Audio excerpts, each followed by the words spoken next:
in. And as we wind up from the entire team, thank you for spending your market week with us. We leave you now with an exclusive that we got with Mr. KP Singh, Chairman of DLF, my colleague Kumardeep, in conversation with the DLF top boss.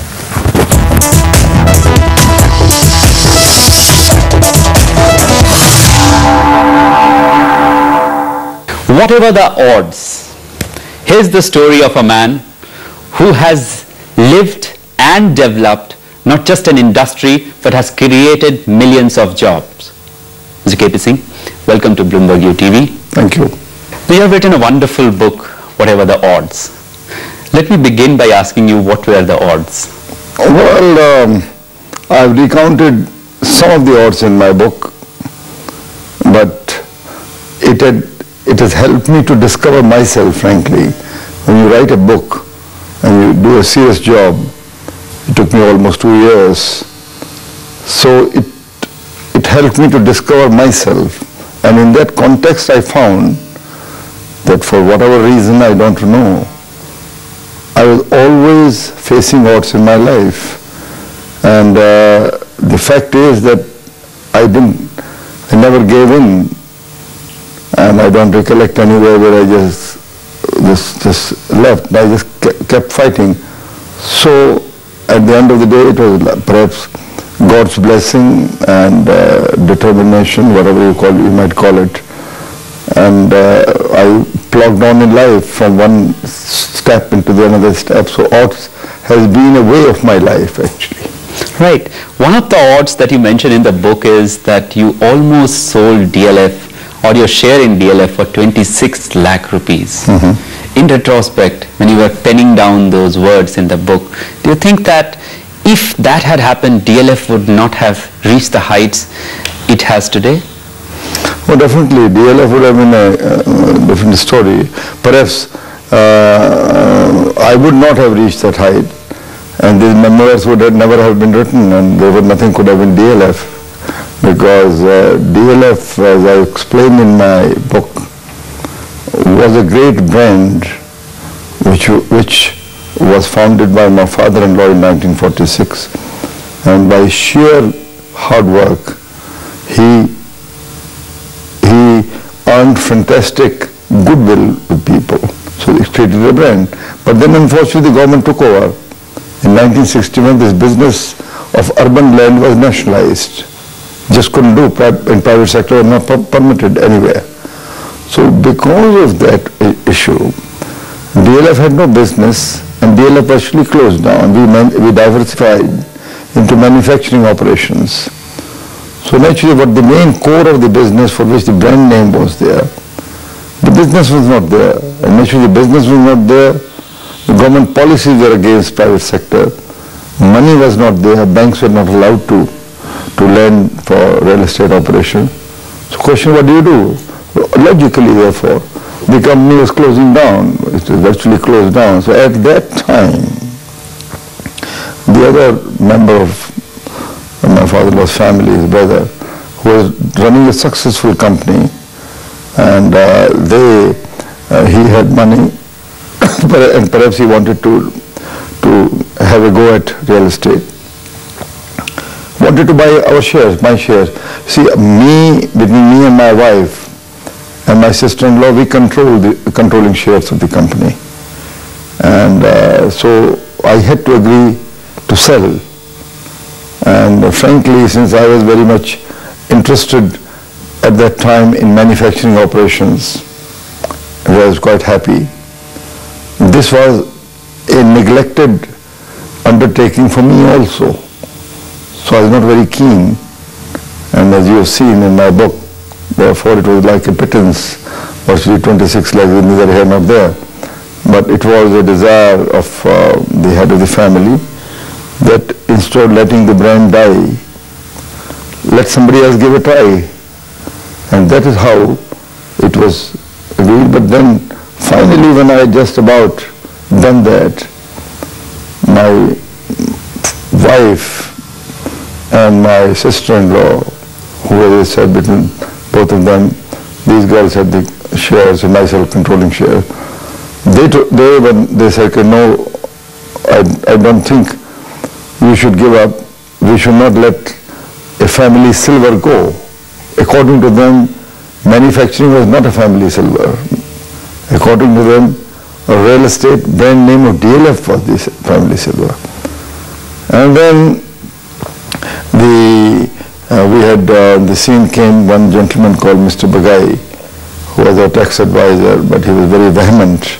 And he told me that, look, I've seen manufacturing operations, big companies go from peak to bottom within no time. And he was then referring to several companies he was advisor to in Gujarat. And he said, your company can unfortunately have the same situation, but real estate on the other hand, sooner or later, it will open up. You have a brand, so don't give it up, this position. So all these issues when they were to me were the point when I naturally changed my mind, but the most propelling person behind this whole thing to me was my wife and my sister-in-law. And they used a very catchy word to me, and they still, which was very catchy, and that was, my sister-in-law used to call me Bhai Sahab. And she said, Bhai Sahab, if there is anybody who can do it, you can. And go and do it. And you did it. And I did it. Now, you also mentioned that a chance meeting with Rajiv Gandhi, his jeep breaking, it kind of led DLF to where it is today. Somewhere down the line, do you think a bit of a political patronage is needed for the real estate sector in the country? Well, for anything in life, I call it kismat, destiny, for whatever name you might call it. This is something not planned. It happens. How it happens, I don't know. But in my case, it happened. And I would not call it that you need a political patronage to do anything. It is only in real estate because the business was close to private sector. You could not do, and it was highly politicalized, and unfortunately at that time, there was another sector of the economy which we used to call, and we still call them, fly-by-night operator, unauthorized developer. They were ruling this sector of the economy, means urban land was done by this mafia, which is unauthorized developers. So they are in a bad name for the entire industry. So with the result, and they were in nexus with political people, some corrupt bureaucrat. So with the result, a very important sector of the economy unfortunately landed up into acquiring a bad name due to bad people. So therefore what you have to do, you have to change perception of people. For that, you need like-minded, visionary thinking political people, visionary bureaucrats, and visionary developers. Now, this is a hard job to do because it's not easy. It is the same way like bootlegging and prohibition. When prohibition there, bootlegging goes on. Now when you get bootlegging out of the way, it takes a long time to get prohibition scrapped. So in a way it is the same situation, which also, I said, kismat or destiny. Positioned that day, Rajiv Gandhi, who was not a prime minister at that time, but he was an important think tank, member of think tank around Mrs. Indira Gandhi. And he happened to visit there, and if I say that perhaps that chance meeting happened and 2 hours it took his vehicle to cool down, and for me to sit with him and for him to understand what it is. And he was a very visionary political man, very, very visionary, I would say. He wanted to see India, a modern India with a different urban development. That was his aspect. So he saw in me a guy who was also passionate about doing the same thing. But the regulations were against it. So he said, look, you make a try, we'll help you. Come and tell us where is the bottleneck. We'd like to encourage you because this business should be open to private sector because that is the only solution to urbanization for this country. Let's telescope back, let's zoom back to the present day. A land acquisition bill is underway. There are comments being sought from people like you. What do you think are some of the loopholes in the land acquisition policy that is being mooted? Will it ever happen in India? You see, firstly, I've written in my book also, and I've always believed that the earlier land acquisition bill, let's say even the present, which is, bill is not amended yet. So whatever the land bill acquisition regulations are completely archaic. Archaic in the sense that they do not give adequate compensation to the person whose land is acquired. Please understand, in India, for a farmer, land is an emotional subject. It is not the money only, you have to pay proper money, but what after that, generally we have seen if you just give money, it is wasted away by people, by the children. They go to buy cars, they go swanky, and then after a few years they are on the road. So important thing is how to provide rehabilitation measures for them so that they become more productive, earn more, and the money is channeled in the right direction. And that is the challenge. Now that challenge earlier was not provided. We did it because that I felt was necessary in 1988 because this is the advantage for me. I was from a rural area. I started as a village boy, and I was in the army, so I could understand. I had great linkages with the village people, and I understood myself that unless I take care of that measure, mere paying money has no meaning. So I did all the three. Paid them well, made them virtually partner with us, got their confidence, but then went about in a very large manner to rehabilitate them, those who wanted to do farming, arrange farming land for them, arrange mechanization for them, who had, like for example, 2 acre, he got 20 acres, or 5 acre got 50 acres. And in short, they started making more money, get their children into good schools, get their brothers into good jobs. Means you have to take a role of an elder brother. Can some of this come into the new land acquisition bill? Do you see it happening? Yes. Therefore, I say the new land acquisition bill, in that respect, is a breath of fresh air. I must compliment the government that they have brought a relief and rehabilitation measures in a reasonably good manner. Personally, I believe but so this is very necessary. This is nothing but setting an old aberration right. If it is done sincerely, not as a compulsion. You see, it has to be done from your heart. I did it from my heart because I knew there was no regulation, but I did it. And that's why a classic example, DLF is perhaps the only thing where we 3,500 continuous land acquired, zero litigation, everybody happy, and I was the most popular person, and still I am part of the family virtually. You must agree that you are one of the persons who has never seen litigation the way many of the corporates have seen while acquiring land. Because I was involved in the family. Every piece of land was purchased by me personally. There was nothing called manager. I was going myself, identify, attending, all the. But having said that, what I mean to say, this is one aspect. But I believe the government should be careful not go totally overboard also.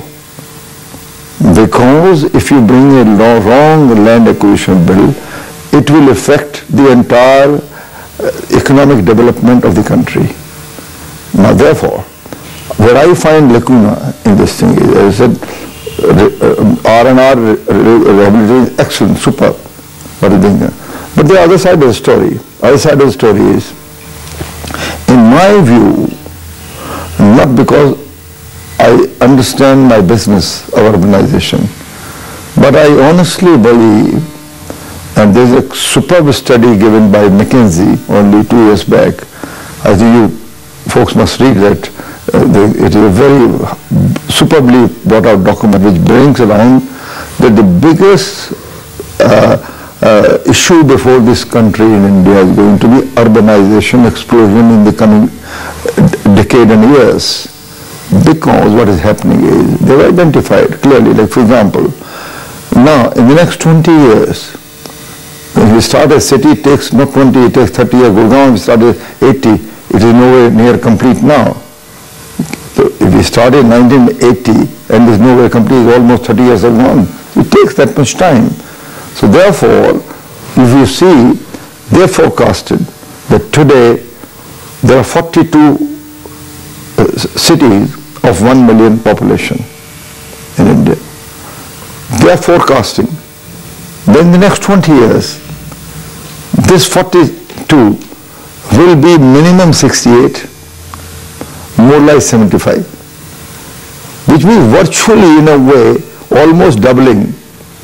What you are doubling the cities, what is required in that context. Now if you don't do that, what happens is the constant progress. You see, one thing in India is very different, that you cannot, no government will be able to stop entrepreneurs from driving the economy. Now today economy is being driven by entrepreneurs. Entrepreneurs in India are better than the best entrepreneurs in the world. I will say India is number one. And these guys will be driving the economy, whichever political party comes is. There will be only two, a little here, a little there, but the fact is the economy will keep growing. Let me ask you one question here, since you brought about the entrepreneurs and the politicians. Is it possible to survive in the real estate sector without bribing? Yes, definitely. And I call bribing under two parts. See, it's a mistake to understand. In my own terminology, I call bribe as something which you pay to a man to do a wrong job. Now, for example, just say I'm making a building and I say, oh, yeah, I'll take some money, allow me to put 2 more floors. This is a wrong job. This is bribe. And this must be dealt with the most stringent measure, punishment, fine, imprisonment, whatever you might call it, with hammer and position. But there is the other side of this story, which is affecting most people. To tell you honestly, the most people affected are what we call speed money, facilitation money, which is like virtually you go around and get a driving license.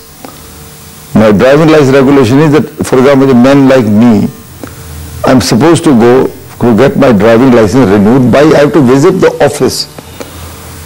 I got to go personally.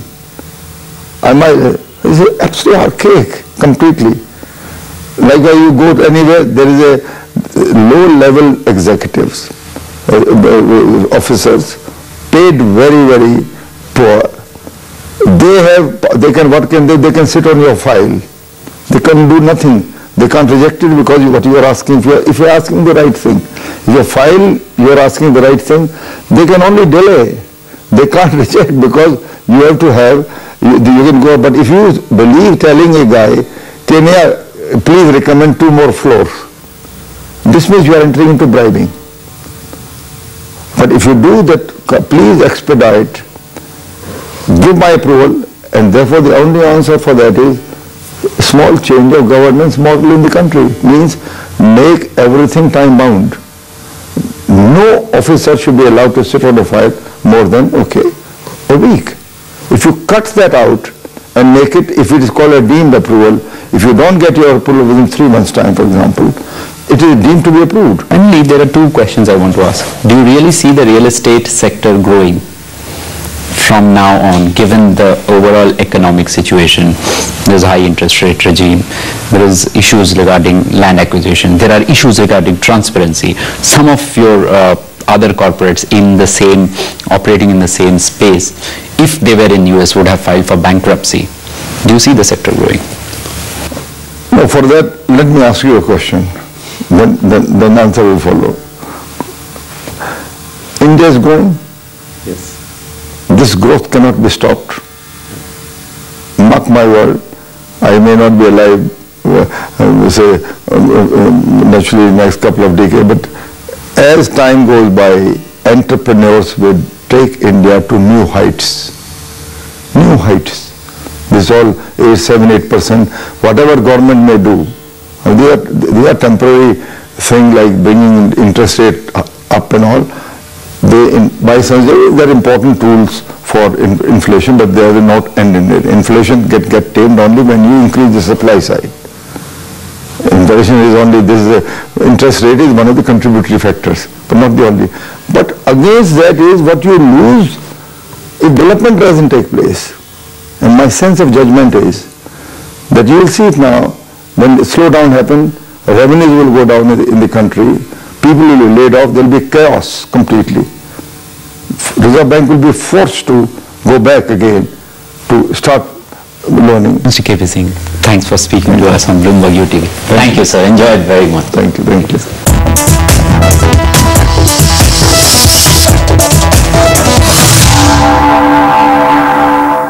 Presented